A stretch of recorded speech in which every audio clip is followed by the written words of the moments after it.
A hot take that it always goes crazy on TikTok, but I always tell people, don't ignore your toddler's tantrum, okay? But some of you are going so far in the opposite direction that you're making things a lot harder for yourself. So I got a question from somebody in my DMs. It was like, I watched your video about not ignoring my toddler when they're having a tantrum. I totally get it. We want to teach them these emotional regulation skills, but here's what I'm doing, and the tantrums are just getting worse, right? And so she's explaining to me that when her daughter's having a tantrum, she's like, hey, let's turn your listening ears on. Do you want a hug? Can I help you? I'm here. You're feeling really angry. And she's almost like getting in your toddler's face. I call this like compulsive fixing.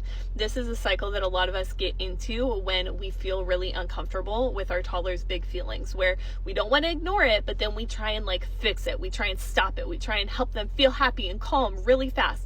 It doesn't work that way. Often when your toddler's already in a tantrum, their brain is already dysregulated, they're already feeling overstimulated in their body and their nervous system, doing a ton of talking, trying to touch them, trying to be on top of them, trying to calm them down, like just being in their face almost makes it worse. Adding this other level of overstimulation that's going to make them feel more dysregulated. So not ignoring a tantrum, but helping them regulate looks like you focusing on regulating yourself and being a calm, sturdy presence for them. It can be like, hey, I hear you. You're upset about that. I'm here when you're ready for a hug. And then you're quiet. Okay? You're not jumping in. You're not trying to talk them out of it. You're not trying to logic or reason them. You're not saying a million things. You're just quiet and calmly there next to them. You might hold their hands if they're trying to hit. You might move any toys away if they're throwing things. You might hold their head so they're not whacking against the ground, especially younger kids like to do that. You offer a hug if they want it.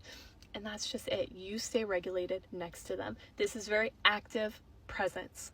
This is not ignoring, it's active presence. And that is when they will absorb your regulation and they will calm down and they will get to that place where then you can talk about it, etc., move on.